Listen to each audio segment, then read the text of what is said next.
अस्सलाम वालेकुम and welcome to my channel AHA assistants. Dear students, आज हम स्टार्ट करने जा रहे हैं फाइनेंशियल अकाउंटिंग का लेक्चर नंबर 8। बहुत इंपॉर्टेंट लेक्चर है क्योंकि प्रीवियसली हमने जितने कॉन्सेप्ट्स पढ़े आज उन सबको अप्लाई करेंगे हम और एक एग्जाम्पल डिस्कस करेंगे जो कि बेसिक जनरल एंट्रीज की होगी और उसके बाद हम मूव करेंगे towards compound and advanced general entries. लेकिन मेक श्योर कि आपको ये आज की वीडियो, आज का लेक्चर बिल्कुल क्लियर हो जाए क्योंकि इस लेक्चर में हम कुछ ऐसे कॉन्सेप्ट्स डिस्कस करने जा रहे हैं जनरल एंट्रीज के जो कि हमने पहले नहीं पढ़े।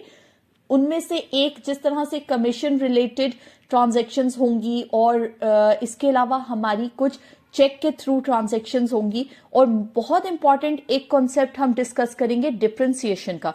तो आपने बिल्कुल भी इस वीडियो को स्किप नहीं करना, टिल एंड देखना है क्योंकि अगर आपको ये बेसिक जनरल एंट्री समझ आएंगी तभी हम इंशाल्लाह जब नेक्स्ट लेक्चर्स में कंपाउंड और एडवांस जनरल एंट्रीज को पढ़ेंगे तो वो आपको समझ आएंगी। So before starting our example जल्दी से एक रिकॉल कर लेते हैं जो हमने बेसिक्स पढ़ी थी अबाउट पासिंग जनरल एंट्रीज। और आपको पता है कि 6 क्लासिफिकेशंस होती हैं, 6 पोर्शंस में हमने डिवाइड किया हुआ है अपने तमाम एलिमेंट्स को। ड्रॉइंग्स और डिविडेंड्स, एक्सपेंसेस, एसेट्स एक ग्रुप बनाया हुआ है और इसी तरह से लायबिलिटी, इक्विटी एंड कैपिटल और रेवेन्यू जो है वो सेकंड ग्रुप है। फर्स्ट ग्रुप जो है उसका डेबिट बैलेंस होता है बाय डिफॉल्ट और जब भी कभी ड्रॉइंग्स, एक्सपेंसेस या एसेट्स इंक्रीज होंगे तो हम डेबिट करेंगे और ये डिक्रीज होंगे तो हम क्रेडिट करेंगे। इसी तरह से जो इसका सेकंड ग्रुप है liability, equity and capital, revenue और इनकम, ये जब भी कभी इंक्रीज होगी तो ये क्रेडिट होगा और जब भी डिक्रीज होगा तो ये डेबिट होगा। इसको ऑलरेडी हम बहुत अच्छे से डिटेल में समझ चुके हैं लेकिन आज इस बेसिक जनरल एंट्रीज के एग्जाम्पल के बाद आपको और मजीद क्लैरिफिकेशन हो जाएगी। इसी को हमने टेबुलर फॉर्म में भी पढ़ा था, मॉडर्न इक्वेशन ऑफ अकाउंटिंग, कि कौन सा अकाउंट किस कैटेगरी में आएगा। जिस तरीके से हम ऑलरेडी डिस्कस कर चुके हैं कि फर्नीचर जिस तरह है या कोई मशीनरी है तो वो सब एसेट्स की कैटेगरी में आएंगे और जब भी उनमें से कोई भी चीज परचेज की जाएगी या लीज पे ली जाएगी तो आपका एसेट इंक्रीज हो रहा होगा, सो आप उसको डेबिट करेंगे। अब हम स्टार्ट करते हैं अपनी एग्जाम्पल और क्वेश्चन है, बहुत सिंपल सी ट्रांजैक्शंस हैं लेकिन बहुत इंपॉर्टेंट कॉन्सेप्ट्स हैं। सबसे पहले अगर आप पहली ट्रांजैक्शन को देखें तो पेड रेंट। अब सबसे पहले तो हमने ये आइडेंटिफाई करना है ये कौन सा इफेक्ट है, ये कौन सा अकाउंट है और क्या ट्रांजैक्शन हो रही है। ठीक है, तो अब देखें रेंट अकाउंट इफेक्ट हो रहा है और साथ में क्या इफेक्ट हो रहा है, कैश इफेक्ट हो रहा है क्योंकि रेंट जो है ऑब्वियसली कैश में दिया जा रहा है। अब हम ये देखेंगे कि ये दोनों अकाउंट्स किस कैटेगरी में फॉल करते हैं और अगर आपको ये एक बार ये चीज समझ आ गई ना कि किस तरीके से हम आइडेंटिफाई करते हैं कि कौन से अकाउंट्स इन्वॉल्व्ड हैं और किस कैटेगरी में ये फॉल कर रहे हैं तो फिर उसके बाद कोई भी ट्रांजैक्शन आपको रिकॉर्ड करना बिल्कुल भी मुश्किल नहीं लगेगी। तो देखिए, हम जो मॉडर्न इक्वेशन ऑफ अकाउंटिंग पढ़ चुके हैं उसके तहत हमारा ये जो पेड रेंट है, अब रेंट ऑब्वियसली एक्सपेंस है क्योंकि ये हमने डिस्कस किया था कि एक्सपेंस क्या है कि जो इनकर कॉस्ट है जो कि हम ऑलरेडी यूज कर चुके हैं चीज और उसकी फिर हम पेमेंट करते हैं और फ्यूचर में इसका कोई बेनिफिट हमें नहीं मिलता, तो एक्सपेंस है रेंट। और अब ऑब्वियसली रेंट दिया जा रहा है तो कैश डिक्रीज हो रहा होगा। ठीक है, कैश हमारा एसेट है, कैश डिक्रीज हो रहा है तो वो क्रेडिट होगा और जो एक्सपेंस है वो चूंकि इंक्रीज हो रहा है क्योंकि रेंट दिया जा रहा है तो वो डेबिट होगा। अब इसको कैसे रिकॉर्ड करेंगे हम जनरल में, देखें rent account DR to cash account 5000। ठीक है, होप सो ये आपको क्लियर होगा। इसके बाद अब मूव कर लेते हैं अपनी सेकंड ट्रांजैक्शन की तरफ। Second transaction is paid salary. अब सैलरी पे की जा रही है, देखिए पेमेंट की जा रही है तो एक तो आपका कैश अकाउंट इफेक्ट हो रहा है क्योंकि जाहिर है पेमेंट की जा रही है। सेकेंड आपका कौन सा अकाउंट इफेक्ट हो रहा है, सैलरी अकाउंट इफेक्ट हो रहा है। अब ये किस कैटेगरी में फॉल करेगा, देखें सैलरी भी हमारे पास एक्सपेंस है, ये हम ऑलरेडी डिस्कस कर चुके हैं ना ये सारी चीजें, तो वही हम देखें अप्लाई कर रहे हैं यहाँ पर। सैलरी एक्सपेंस है, जब ये इंक्रीज होगा ऑब्वियसली आप पे कर रहे हैं सैलरी तो ये किसके अंडर एक्सपेंस है तो इट विल बी डेबिटेड। इसी तरह से आप कैश में पेमेंट कर रहे हैं और कैश आपका डिक्रीज हो रहा है सैलरी पे करने से, कैश हमारा एसेट है तो एसेट जब डिक्रीज होगा तो वो होगा क्रेडिट। अब हम इसको जनरल में कैसे रिकॉर्ड करेंगे, salary account DR 10,000 to cash account 10,000। ठीक है, अब हम मूव करते हैं अपनी थर्ड ट्रांजैक्शन की तरफ। Cash withdrawn for personal use ₹50,000, यानी कि ऑनर ने जो भी इन्वेस्टमेंट की थी उसमें से वो कुछ पर्सनल यूज के लिए कुछ पैसों को विदड्रॉ कर रहा है। आपको याद है हमने प्रीवियस लेक्चर्स में पढ़ा था इस बारे में। हमने पढ़ा था कि जब भी ऑनर कोई इन्वेस्टमेंट करता है बिजनेस में तो उसे कैपिटल कहा जाता है, और जब भी ऑनर वो पैसे वापस लेता है तो उसे कहा जाता है ड्रॉइंग्स। और ये पार्टनरशिप बिजनेस में भी होता है, सिंगल ऑनरशिप बिजनेस में भी होता है। ठीक है, तो ऑनर कैपिटल इन्वेस्ट करता है और ड्रॉइंग्स वो कोई भी अपने पर्सनल यूज के लिए वो पेमेंट ले तो that will be known as drawings. अब इस ट्रांजैक्शन में क्या हो रहा है, cash drawn for personal use, यानी कि ड्रॉइंग्स की जा रही है ना, ड्रॉइंग्स इंक्रीज हो रही है। इसका मतलब है कि इसको डेबिट करेंगे, क्योंकि हम मॉडर्न इक्वेशन रूल्स में देख सकते हैं कि ड्रॉइंग्स इंक्रीज हो रही हैं, तो हम इसको डेबिट करेंगे। अच्छा, एक चीज आपने याद रखनी है कि आपने जो भी एंट्री रिकॉर्ड करनी है जर्नल में वो एज एन अकाउंटेंट रिकॉर्ड करनी है, यानी कि आपने बिजनेस पॉइंट ऑफ व्यू से वो सारी चीजें रिकॉर्ड करनी है। अब ऑनर वो पैसा ले रहा है, वो पैसा निकाल रहा है बिजनेस में से। ठीक है, तो ड्रॉइंग्स इंक्रीज हो रही हैं। ओके, ये चीज आपको क्लियर है? ओके, एक तो ड्रॉइंग्स इफेक्ट हो रही है, सेकेंडली क्या चीज इफेक्ट हो रही है, देखें जो पैसे इन्वेस्ट किए गए थे, जो कैपिटल था, वो ऑब्वियसली एक बिजनेस का एसेट था। अब जब पैसे लिए जा रहे हैं, एसेट डिक्रीज हो रहा है, तो एसेट जब डिक्रीज होगा तो हम क्या करते हैं, क्रेडिट करते हैं। एग्जैक्टली तो इसको हम जनरल एंट्री में किस तरीके से रिकॉर्ड करेंगे, drawings account debited 50,000 to cash account 50,000। ठीक है, क्लियर है ये ट्रांजेक्शन आपको? ओके, अब हम मूव करते हैं फोर्थ ट्रांजैक्शन की तरफ, पेड इनकम टैक्स। अब ये इनकम टैक्स क्या है, इनकम टैक्स वो पेमेंट है जो कि हम पे कर रहे होते हैं, यानी कि ये एक्सपेंस है। इनकम टैक्स पे हो रहा है, इसका मतलब एक्सपेंस इंक्रीज हो रहा है। तो कौन सा अकाउंट साथ में इफेक्ट हो रहा होगा, कैश अकाउंट, क्योंकि ऑब्वियसली एक पेमेंट की जा रही है कैश में, तो कैश अकाउंट डिक्रीज हो रहा है। ठीक है, कैश अकाउंट जो एसेट है हमारा वो डिक्रीज हो रहा है। तो अब ये इनकम टैक्स क्या हो गया, एक्सपेंस हो गया। अब ये इनकम टैक्स पे किया जा रहा है तो ये डेबिट किया जा रहा है। ठीक है, मॉडर्न इक्वेशन ऑफ अकाउंटिंग बहुत यूजफुल है, ये आपने याद रखनी है। और आपने जो डीलर का कॉन्सेप्ट मैंने आपको बताया ना, डीलर टेक्निक, वो आपने हर वक्त माइंड में रखनी है। DEA उनका हमेशा क्रेडिट बैलेंस होगा, और जब वो डिक्रीज होंगे और जब वो इंक्रीज होंगे उनका डेबिट बैलेंस होगा। इसी तरह से LER का हमेशा क्रेडिट बैलेंस कब होगा, जब वो इंक्रीज हो रहे होंगे, और डेबिट बैलेंस होगा जब वो डिक्रीज हो रहे होंगे। इसी तरीके से अब जब एक्सपेंस हुआ यानी कि टैक्स पे किया गया, उसके बाद कैश अकाउंट इफेक्ट हुआ, तो कैश हमारा एसेट था वो डिक्रीज हुआ, तो हमने उसको क्रेडिट किया। ठीक है, अब एक चीज हम देख लेते हैं कि इसको किस तरीके से रिकॉर्ड करेंगे अपने जर्नल में। Income tax account DR 70,000 to cash account 70,000। अच्छा, मैं एक चीज आपको बता दूं कि जो मैंने आपको जर्नल के फॉर्मेट में बताया था ना कि नरेशंस हम लिखते हैं, तो नरेशंस में यहां पर नहीं लिख रही, वो बहुत ही सिंपल है, आप खुद भी उन्हें लिख सकते हैं। जिस तरह फर्स्ट है rent account to DR to cash account, तो सिंपल इसकी नरेशन क्या आ जाएगी, बीइंग रेंट पेड। इसी तरह से सैलरी के लिए बीइंग सैलरी पेड, फिर drawings made, being drawings made, income tax being income tax paid. ठीक है, ये बहुत इजी है और आपने अपने वर्ड्स में लिखनी है, इस वजह से होपफुली इसमें आपको कोई कंफ्यूजन नहीं होगी। अब हम मूव कर लेते हैं अपनी फिफ्थ ट्रांजैक्शन की तरफ, कमीशन रिसीव्ड। अब ये कमीशन क्या है, ये वो पैसे हैं जो कि आपको मिल रहे हैं, यानी कि ये इनकम है, ये रेवेन्यू है। ठीक है, तो कैश अकाउंट भी इफेक्ट हो रहा होगा, और दूसरा कौन सा अकाउंट इफेक्ट हो रहा होगा, कमीशन अकाउंट। अब इस ट्रांजैक्शन में क्या हो रहा है कि आपको कमीशन रिसीव हो रहा है। कमीशन आपका क्या है, रेवेन्यू इनकम, ये इंक्रीज हो रही है, इसका मतलब आपने इसको क्रेडिट करना है।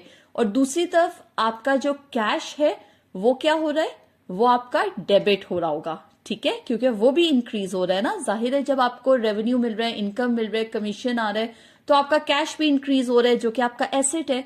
तो इसको हम जर्नल में कैसे रिकॉर्ड करेंगे? Cash account DR to commission received, ठीक है, कमीशन रिसीव्ड अकाउंट। ओके, इसके बाद हम मूव कर लेते हैं अपनी नेक्स्ट ट्रांजैक्शन की तरफ, नंबर 6, कमीशन पेड ₹10,000। अब ये कमीशन पे किया जा रहा है। अब जब पेमेंट की जा रही होती है तो इसका क्या मतलब है कि आपका कैश डिक्रीज हो रहा होता है, ठीक है। यहां पर भी दो अकाउंट्स ही इफेक्ट होंगे। फर्स्ट आपका कैश अकाउंट इफेक्ट होगा और second commission paid account effect होगा। तो अब क्या हो रहा है इस ट्रांजैक्शन में कि आपका जो कमीशन पेड है वो एक्सपेंस है, क्योंकि आप एक पेमेंट कर रहे हैं, यानी कि वो पैसा जा रहा है तो वो एक्सपेंस हो गया, ठीक है। अब कमीशन पेड एक्सपेंस आपका इंक्रीज हुआ है तो वो डेबिट होगा, और जो आपका कैश जो है वो भी डिक्रीज हुआ है, क्योंकि जाहिर आपने कमीशन पे किया तो पेमेंट आपकी जो थी, कैश था, एसेट था, वो डिक्रीज हो गया, तो इट मीन्स कि वो क्रेडिट होगा। इस 6th ट्रांजैक्शन को हम जर्नल एंट्री में किस तरीके से रिकॉर्ड करेंगे? Commission paid account DR to cash account, ठीक है, 10,000 हम रिकॉर्ड कर लेंगे। इसके बाद अब हम मूव कर लेते हैं ट्रांजैक्शन नंबर 7 पे, परचेस्ड कंप्यूटर थ्रू चेक। अब क्या हो रहा है कि बिजनेस के लिए कंप्यूटर परचेज किया जा रहा है। आपको याद है एसेट की डेफिनेशन में हमने क्या पढ़ा था कि कोई भी चीज, कोई भी एसेट कहलाएगी जब उस पर कंट्रोल होगा और उससे फर्दर फ्यूचर में बेनिफिट हासिल किया जा सकेगा। तो अब ये जो कंप्यूटर परचेज किया जा रहा है ना, ये फॉर बिजनेस पर्पस परचेज किया जा रहा है। इसको यूज करके फर्दर ऑपरेशंस को कैरी आउट किया जाएगा और फ्यूचर में बेनिफिट लिया जाएगा। तो इसलिए ये जो परचेस्ड कंप्यूटर है, ये इट मींस कि आपका एसेट इंक्रीज हो रहा है, कंप्यूटर एज एन एसेट आपके पास आ रहा है। तो परचेस्ड कंप्यूटर थ्रू चेक, तो कौन से दो अकाउंट्स आपके इफेक्ट होंगे? सबसे पहले इफेक्ट होगा आपका एसेट अकाउंट, ठीक है, यानी कि आपका जो कंप्यूटर अकाउंट है वो इफेक्ट हो रहा है, और उसके अलावा आपका सेकंड कौन सा इफेक्ट होगा? बैंक अकाउंट, क्योंकि थ्रू चेक पेमेंट हो रही है ना, तो जाहिर है बैंक में जो पैसे ऑलरेडी मौजूद हैं उसमें से चेक पे किया जा रहा है। तो अब इस ट्रांजैक्शन को हम मॉडर्न इक्वेशन के हेल्प से समझते हैं। अब आपका जो कंप्यूटर परचेज किया जा रहा है, आपका एसेट इंक्रीज हो रहा है, तो it means computer account debited, और फिर दूसरी तरफ आपकी जो पेमेंट है वो बैंक अकाउंट से की जा रही है, यानी कि वो चेक के थ्रू की जा रही है। तो बैंक आपका एसेट था, अब चेक के थ्रू जब पेमेंट हुई तो ऑब्वियसली आपका बैंक अकाउंट डिक्रीज हो रहा है, यानी एसेट आपका डिक्रीज हो रहा है, तो बैंक अकाउंट क्या होगा? क्रेडिट होगा। इसको हम किस तरीके से रिकॉर्ड करेंगे? देखें, computer account DR 20,000 to bank account 20,000, ठीक है, और यहां पर नीचे नरेशन क्या आ जाएगी? Being computer purchased. होपफुली आपको ये क्लियर होगी ट्रांजैक्शन और इसमें कोई भी कंफ्यूजन नहीं होगी, ठीक है। आप समझ रहे हैं ना कि कंप्यूटर परचेज किया जा रहा है, आपका एसेट इंक्रीज हो रहा है, इसलिए वो हम डेबिट कर रहे हैं, और बैंक अकाउंट डिक्रीज क्यों हो रहा है? एसेट वहां पर डिक्रीज हो रहा है, क्रेडिट किया जा रहा है, क्योंकि जो आपकी पेमेंट है वो थ्रू चेक की जा रही है, ठीक है। Transaction number 8, purchased goods for cash ₹50,000। अब जब भी कभी गुड्स का नाम आएगा तो इट मींस कि वो आपका स्टॉक है, ठीक है, इसे फर्दर सेल किया जाएगा, इससे रेवेन्यू हासिल किया जाएगा। तो हमने पहले ये चीज बहुत अच्छे से डिस्कस की थी कि परचेज्ड गुड्स आएगा तो हम उसके लिए परचेज अकाउंट यूज करेंगे, और अगर सेल गुड्स आएगा तो वहां पर हम सेल्स अकाउंट यूज करेंगे। तो अब ये जो आपका परचेज्ड गुड्स है, इससे कौन सा अकाउंट इफेक्ट हो रहा है? आपका परचेज अकाउंट, और परचेज अकाउंट आपका क्या है? एक्सपेंस है। अब आपका एक्सपेंस इंक्रीज हो रहा है क्योंकि आप परचेज कर रहे हैं, so it means it will be debited. और इसी तरीके से ऑब्वियसली ये पेमेंट कैश में की जा रही है क्योंकि किसी का भी नाम मेंशन नहीं है ना, जैसे कि हम ये चीज डिस्कस कर चुके हैं कि अगर कोई क्रेडिट पे की जाएगी कोई ट्रांजैक्शन तो फिर वहां पर XYZ या कोई नेम मेंशन्ड होगा। सो एसेट आपका यहां पर डिक्रीज हो रहा है क्योंकि पेमेंट आप कैश में कर रहे हैं, तो वो क्रेडिट किया जाएगा। कौन से दो अकाउंट्स इफेक्ट हो रहे हैं? एक परचेज अकाउंट और दूसरा आपका कैश अकाउंट। तो इस ट्रांजैक्शन को किस तरीके से रिकॉर्ड कर लेंगे? Purchase account DR 50,000 to cash account 50,000, और यहां पर आप नरेशन लिख सकते हैं बीइंग गुड्स परचेस्ड। ठीक है, क्लियर है आपको यहां तक? ओके, सो नाउ मूव करते हैं अपनी ट्रांजैक्शन नंबर 9 पे। Goods for cash ₹10,000। अब हमने पढ़ा था कि जब भी सोल्ड गुड्स का वर्ड आएगा इसका मतलब है कि आपका सेल्स अकाउंट इफेक्ट हो रहा है। सेल्स अकाउंट इंक्रीज हो रहा है, इसका मतलब रेवेन्यू और इनकम जनरेट हो रही है, तो ऑब्वियसली वो क्रेडिट होगा। इसी तरीके से आपके पास अमाउंट आ रही है, यानी कि पैसे आ रहे हैं, तो एसेट आपका इंक्रीज हो रहा है, कैश अकाउंट आपका इंक्रीज हो रहा है, so it will be debited. इसको हम किस तरीके से रिकॉर्ड करेंगे जनरल एंट्री में? Cash account DR to sales account, ठीक है।